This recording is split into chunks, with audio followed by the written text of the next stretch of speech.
All right, guys, this is Darude and I am in my studio and I'm going to do a quick run through of my remix for Gabriel and Dresden of their track 12 that is out now on Anjunabeats, and it's the Remedy remixed album that it's a part of. 12 was a track that when I first listened to the track, the intro of it, I heard like a broken beat. I heard drums with sort of broken rhythm, not 4/4. And then while I was listening to the track and I realized it being a 6/8 time signature, I just decided to try something quite crazy. So I cut 2 of the 6 beats of a bar out. So I got 4 beats, and even with that, the track sort of still worked, or the main melodic parts worked. And then when I got the actual separate parts of the track from the guys, it was quite easy to remove all the drums, and then just the synthy parts that I did use of theirs were nicely kind of fitting the 4/4 time. That said, when I made it from 6/8, cutting the 2 beats to be 4/4, it became something like 190 or 192 BPM, which is obviously way too fast for almost anything in our realm. So then I just slowed it down, time stretched what I needed, and selected drums that fit the 170 BPM. And that tempo range, it lends itself really well to drum and bass, which I've dabbled in a couple of times before, but not really released anything like that. So I did some studying and I started laying down some beats, and this is what we got. I'm going to play some of that beginning for you guys right now.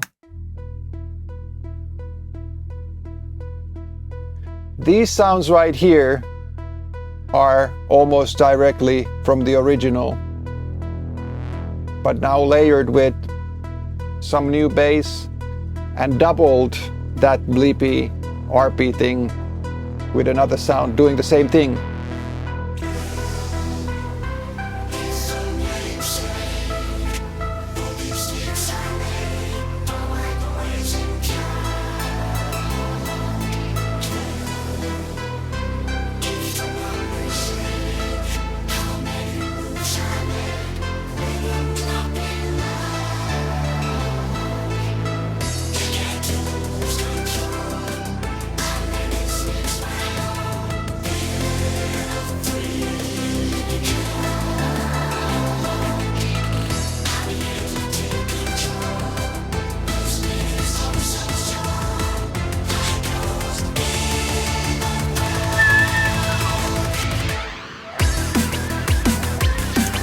So there. Also, another thing is that the original song or track doesn't have vocals, lyrics, anything whatsoever. And I just heard something with drum and bassy type of foundation and lyrics, good vocals to it. So I had that in the back of my head, and I just started making words for their track. And it's kind of silly. It just goes 12, it's for name's sake. There's my boys in charge when I drop it large. Just kind of silliness, kind of fun poking. But it actually turned out nice melodically and fitting the track really well. And Mr. Dave Dresden and Josh Gabriel, they both liked the track so much, they presented it to their record company Anjunabeats, who also liked it. So it's part of Gabriel and Dresden's Remedy remixed album that just came out on Anjunabeats. I used original parts here, something they call techno bass.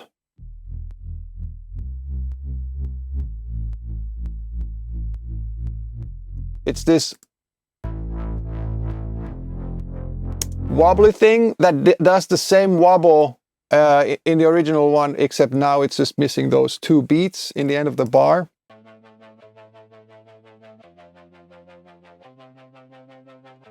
This one is another one, it's called wobble bass. And so then I doubled those with a sound from Contact library called Altron. So the lead is another one, of course, the main lead.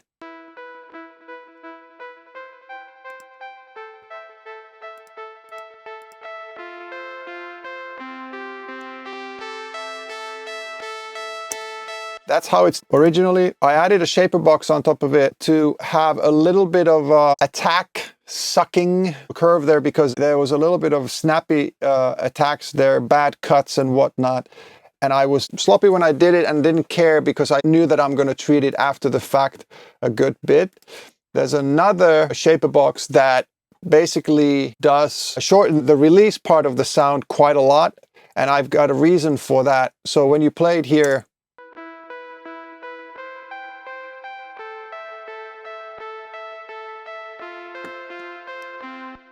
and with the delay on top, it needed some space, and it sort of needed a little room as well, because I'm adding a second sound on top.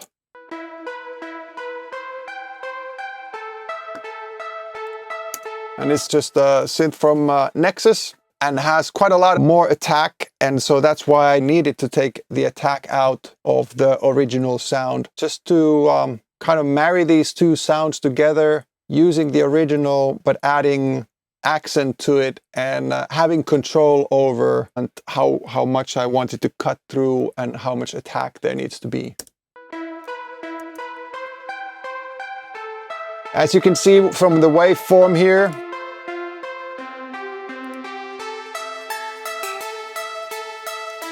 the original sound is opening up, filter opening up, then it's closing again. And I'm trying to mimic that with my own synth sound. And then also on this channel, I have high cut frequency programmed. That jumps up, as you can hear.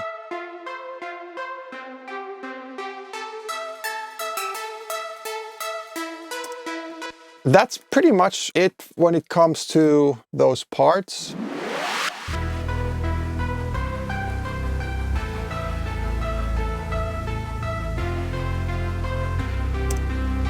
Faceplant synth, it's called Big Hair Metal. And it replicates or duplicates the bass sound. The bass sound comes from my Sub 37. I started tweaking from a preset called Olympic, and it's here as audio. What's to notice here is that these are long, straight notes, but then later here,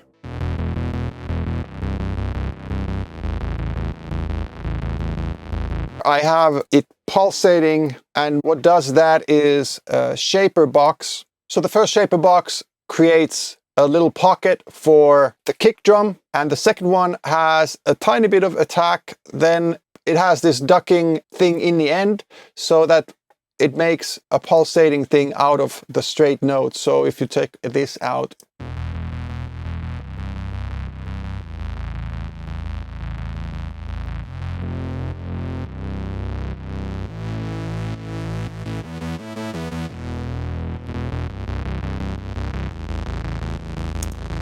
like that.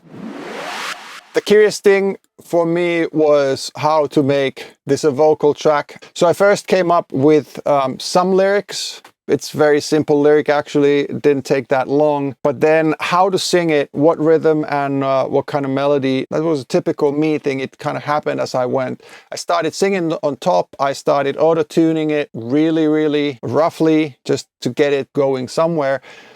But it wasn't until I put Waves OVox on it that it actually started creating the melody for me, if you will. OVox is a sound resynthesizer that is a mix of a vocoder and talkbox and what have you. Anything that would be used to treat vocals in a sort of robotic way, or add harmonies or add other voices and whatnot. You can do all kinds of stuff with it. So right now I have these yellow vocals here, the bounced vocals that I created with OVox. On top there is basically more like a melodic lead, and these here are the background vocals, and on their own they sound like this.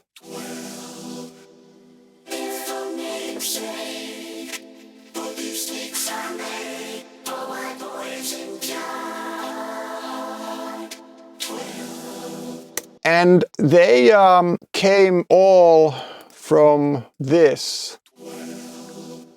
So this is me singing, and then first of all, I've got auto-tune roughly and mercilessly tuning single notes to the nearest so that the OVox can treat it better. There is about 1 million presets in OVox that you can go through and choose from, and I almost always start going through presets first, and then when I find something that is towards the direction that I like, then I just start tweaking from there, and this is what happened here as well. This plugin takes MIDI input from one of the synth tracks here, this one, and it sounds like this.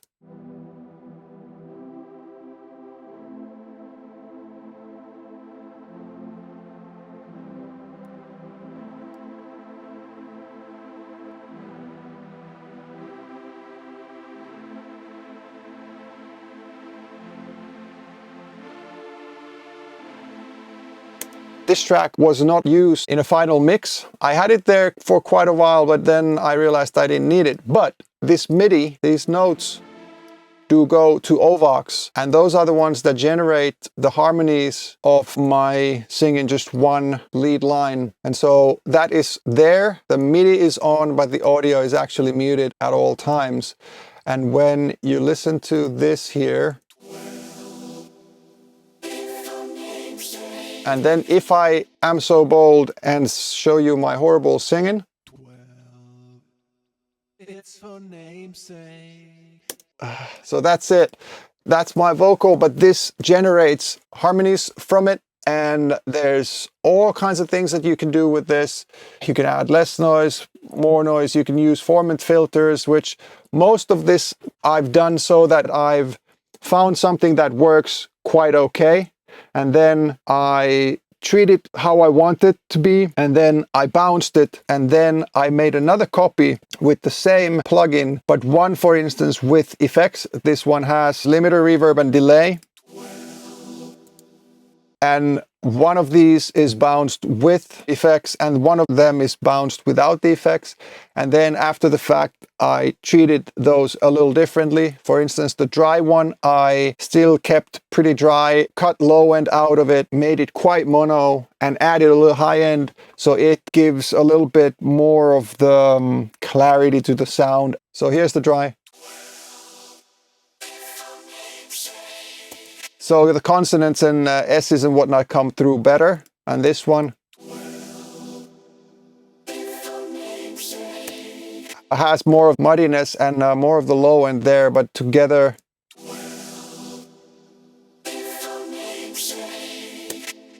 they sound pretty decent like that. I have a vocal double that does kind of the same thing.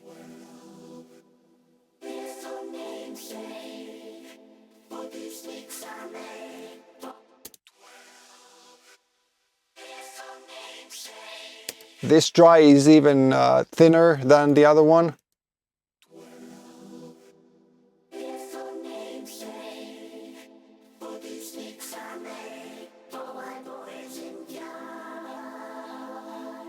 Important here is that I didn't exactly sing that line like that, but it generates it from the chords that I've played.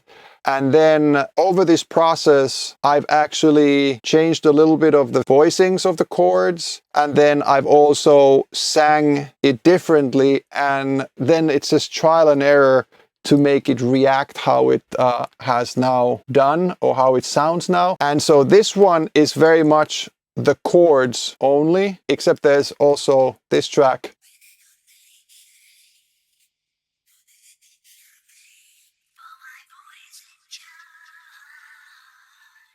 And again, this gives me more sibilance, more sort of clarity for the whole shebang.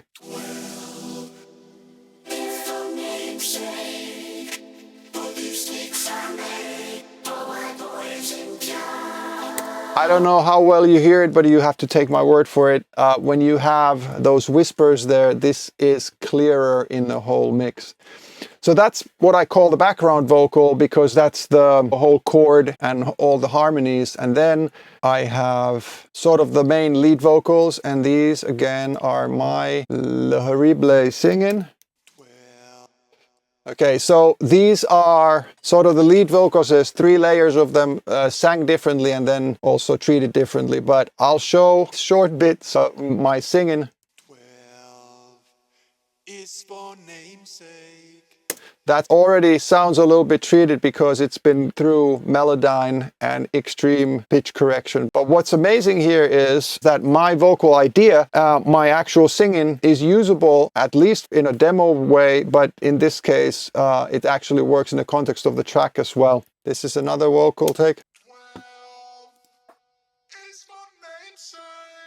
So first cleaning up the vocals as much as I could timing-wise and pitch-wise with Melodyne, bounced them, and now first one going through Manipulator and Auto-Tune, and then also AVox, adding 4 voices and equalizer in the back end. And then the second one is going through Vocal Synth, which is not exactly the same as OVox, but a similar thing where you can add harmonics, robot voices, and so on. It's a kind of a vocoder plus.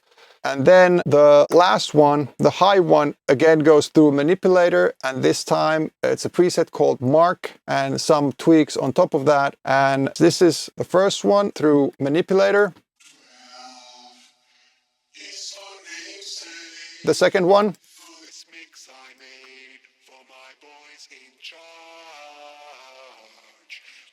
Vocal Synth. And then the last one.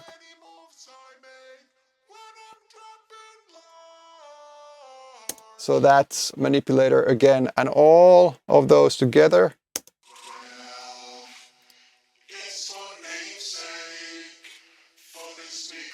And with the background vocal.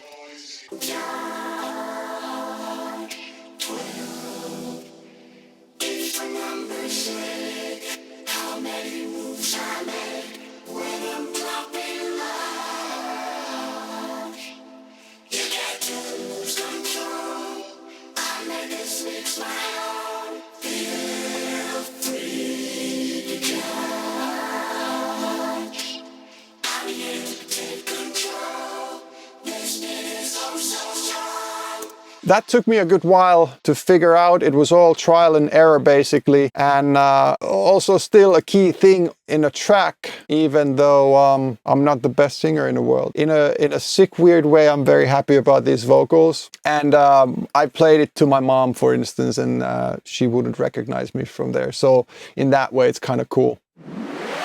Generally, about this project, going through stuff.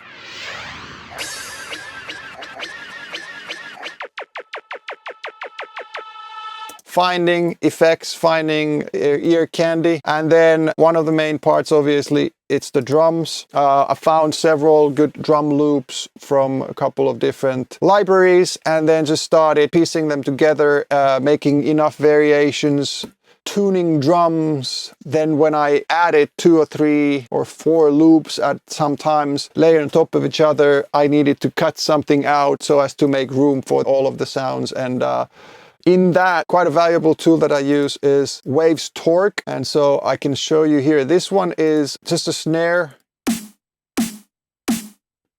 But here is the original snare sample. So this is lower and it doesn't fit as it is.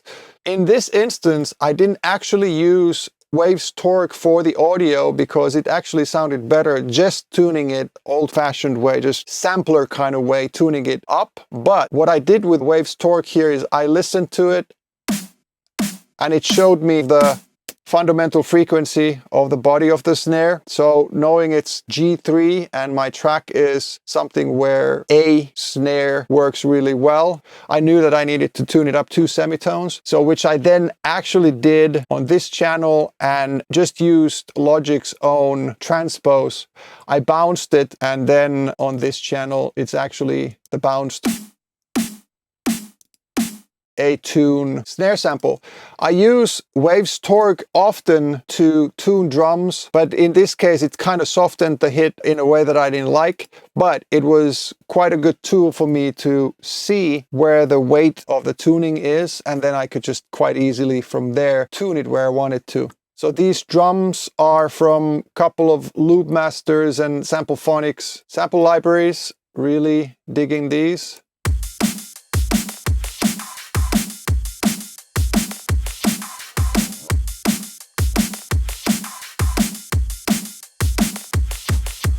What's worth noticing is that these samples are now all separate, all sliced from the main loop, but those libraries don't actually have them separate. So what I did was, obviously, like a kick alone was quite easy to get as is, but there were several that I needed to phase cancel, sort of to reverse engineer was where and how they came to be and how I got them on their own. So all of this that's a mutt, they are all now separate samples that I could manipulate timing wise and rhythm wise how I wanted to, which wasn't exactly possible with just the direct loop. It's a great basic loop that I have here, or a couple, but then I needed to quite drastically edit them to get the vibe that I needed. And for instance, this mutt loop has one or two more sounds that I just took out because I didn't need them there all the time. There is another added hi-hat.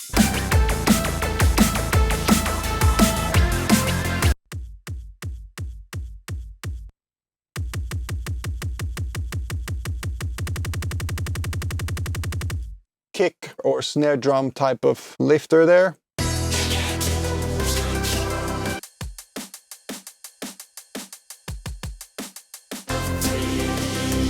Similar type of drum and bass loop, but with quite a little low end in that one.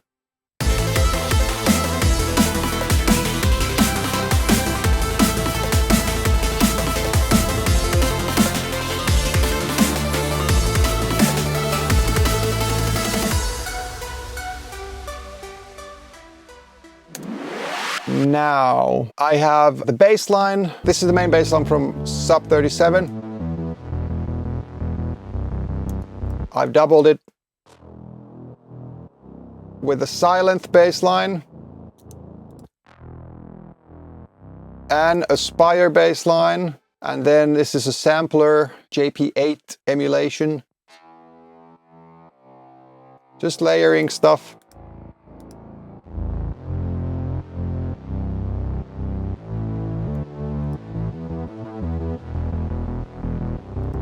And here's Gabriel Dresden original. And another one.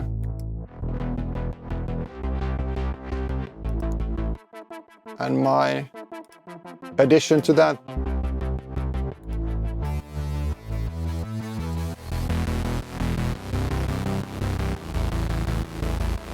And then there's pads that come in here. Or Arps.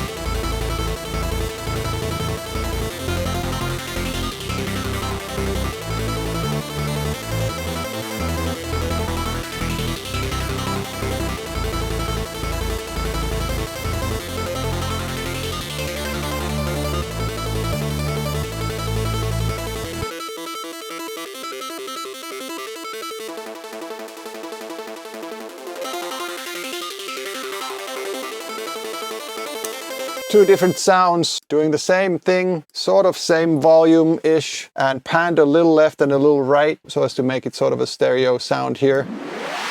Most of the synth tracks or buses, there's an effect called Trackspacer that creates space for the vocal when the vocal is on.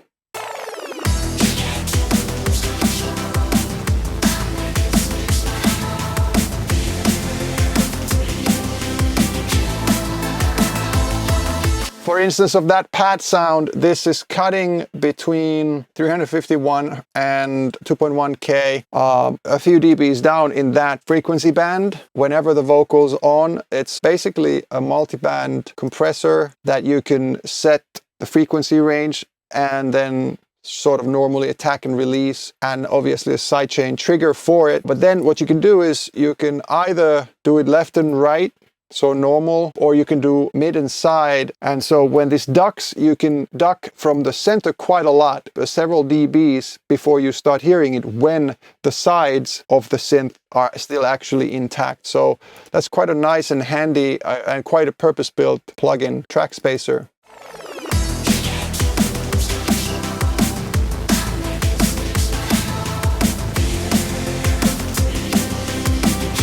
And the point of that is that just a couple of dBs of cut and it will give you clarity for the vocal. It will give you enough room.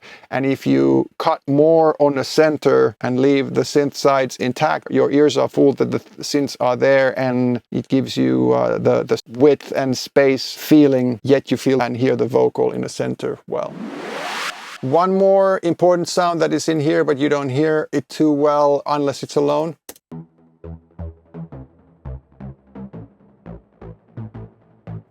This is my Nord Lead 2 or Nord Rack 2.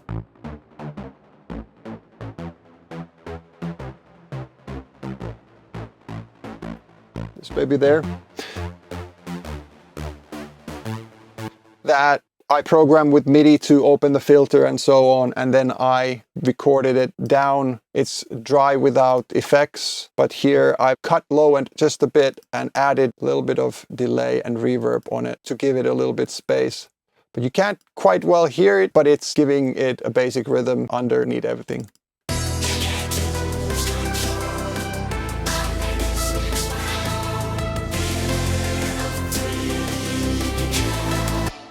And then when we go to the breakdown, there's a part that only appears once in the whole thing, and it's this sort of piano thing.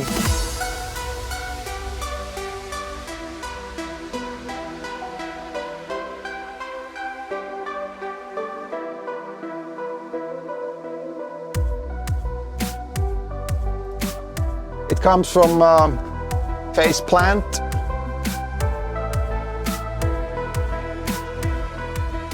And there's two channels of it. It's the same preset, but they are tweaked a little different.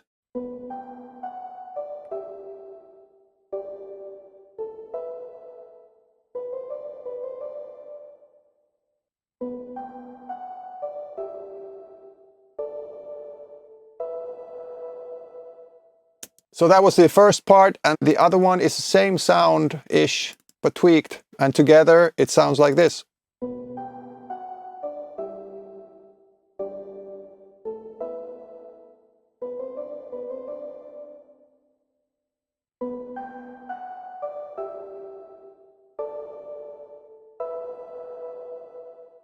I actually thought of that part for a good while because I knew that that was the melody that I wanted to have there, but then it was strange to have that sound just once in a track, but then I decided that it belongs there and I put it there.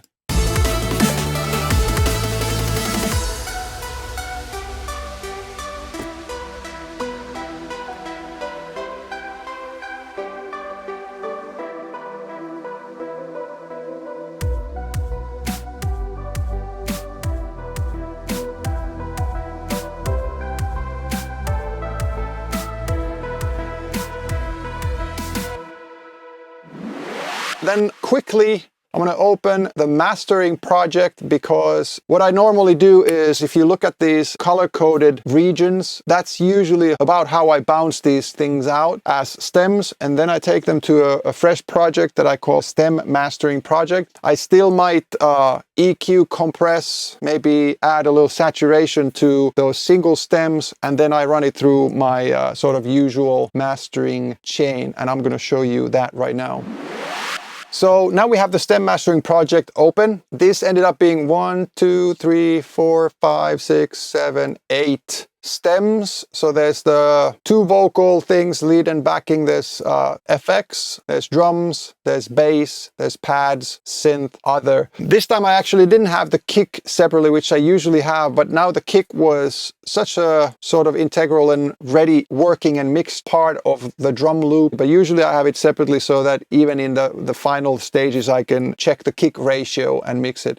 But so all of them are here, and as you can see, color-coded, that's how I like them. And then my mastering chain here is, first I have a gain plug that I can adjust the initial volume that the track is going to hit the first plugin. Well, the first plugin here is a linear EQ, which only is basically cutting at 25 Hertz, just to be sure that there's nothing below that taking up headroom / doing weird stuff. After that, I have R-Comp, which is Waves compressor that I've used forever, and it does very little, but it is very important that it's always in my mastering chain. What it does here, pretty much not even touching it right now, but when the track is on full go, my target is usually tops 1.5, maybe 2 dBs of gain reduction on this one. It doesn't do any crazy audible pumping or anything. It just has a certain kind of sound, and I also use it sometimes just as a second level control here. Because it in this track it peaks around -1.3 or 4 dB or something like that, I have +4 in the gain here. That's just happened to be like that this time. Sometimes due to the BPM of the track or the frequency content of the track, I change the attack and release here, but it's just a staple there. Then I have this crazy setting on Logic's own compressor, and this is, you know, threshold is -33.5. It's doing like 10 dB or 20 dB of gain reduction, but if you notice, it only does about 5%, so it's parallel compression.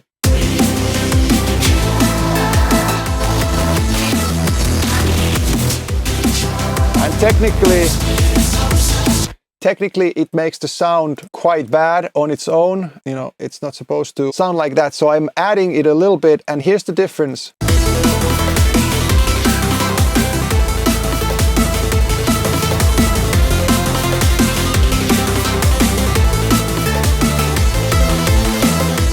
So it adds a little bit of body, it thickens the sound, adds a little bit of level, a dB or two, and because it's all distorted, I only do it like 5%, and then you don't hear the bad distortion out of there because the clean sound is so prevalent over it, but it does something nice. And I always tweak the values a little bit according to the track, but pretty much this is my preset, and I've tried to use another compressor there. I've tried this and that, and I still prefer this.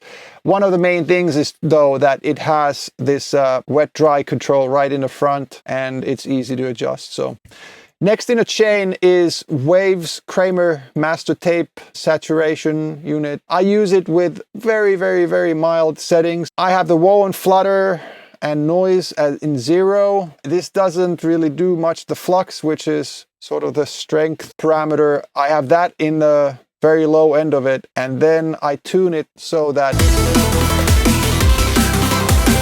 it's peaking in a red area but doesn't do much.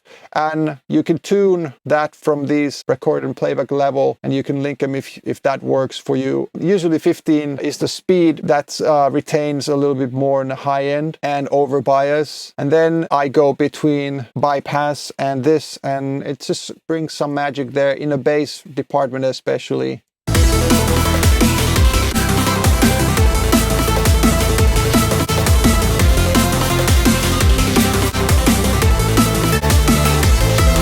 There's some roundness to it, something, and then like in mids, high mids, it does something, maybe widens it or something like that. To me, it matters when I bypass something and put it back on again, and if it sounds better when it's on, it's good.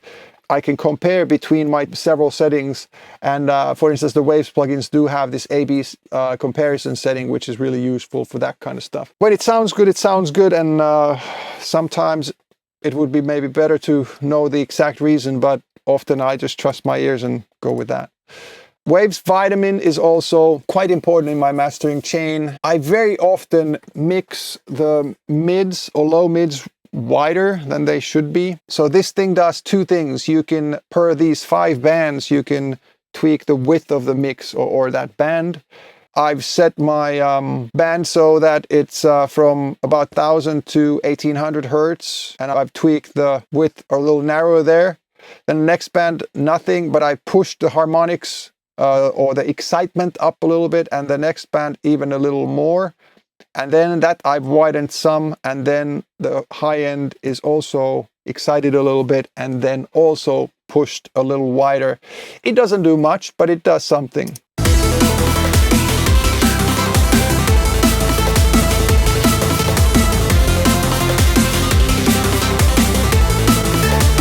often cutting the low end or the mid's width a little bit makes it sound naturally less wide or too narrow for a second. But when you listen to it for a while, I think it's actually a good thing to have the lower end getting a little narrower towards, of course, like full mono in the kicks and low basses. Often, especially in a club system, it can be a problematic thing when you have stuff that already has panning information quite a lot in the mid frequencies. And then if that is too wide, it can sort of muddy up the sound quite a lot. After that, I have, curiously in this case, a Match EQ. Why? Because I had a reference track that I compared my track to here in the mastering phase, and when I did that, I noticed a couple of things that then I was going to correct it with some other EQ, but then I realized that there's no point because this makes it sound good. And again, the difference is quite minimal.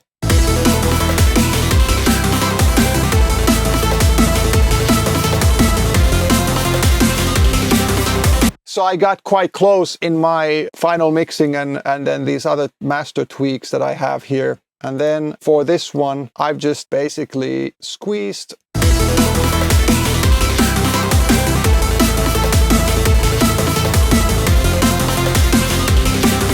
Nine dBs, 9.5 dBs, pushed it up so that I'm at the level where I sort of want to be. I've mastered this quite squashed, but it's still not even half as squashed that I come across sometimes. The over squeezing, over limiting kills the bass, which I'd never want to do.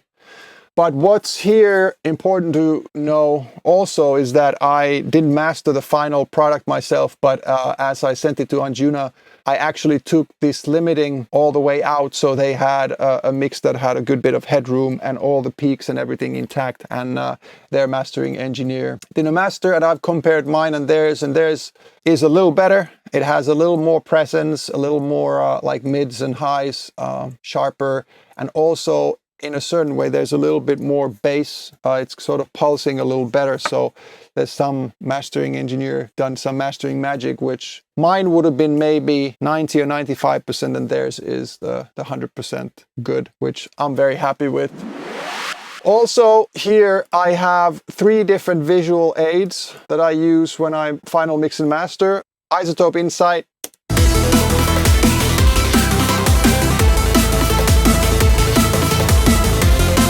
there's loudness, there's spectrum, like a 2D spectrum, and then this spectrograph that is like live updating and shows me both, time-wise and frequency-wise where we are. Then width and the main levels. I also quite religiously use ShaperBox's VolumeShaper as a visual aid, because you can see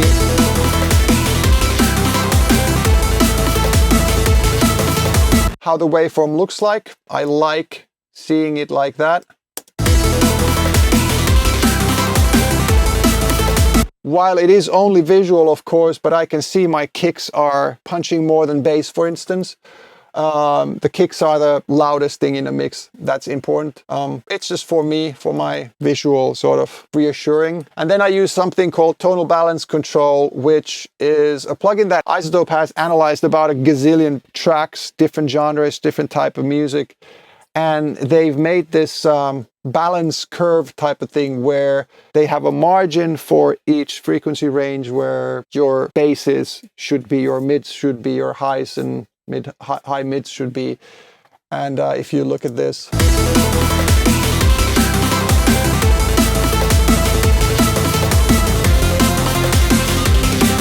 I'm about there, except my highs seem to be a little high, and that didn't bother anybody in the chain of ears that I put this through, so I guess this is all right.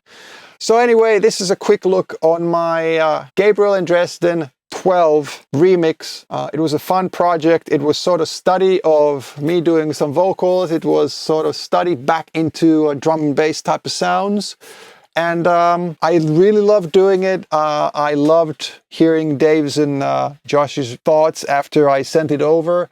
And a huge bonus was to get it actually released, because I wasn't sure if Anjuna Beats was interested in drum and bass at all, but I decided to go with it anyways because I got an idea and I wanted to just sort of surprise my friend Dave and send it over, and how different it came out from their original track. So here it is. Go check it out. Gabriel Dresden 12, the Darude remix, out on Anjuna Beats. You can find it on Spotify and everywhere else. Go, go, go. Click the link. I'm going to put it in somewhere in the description. Ciao!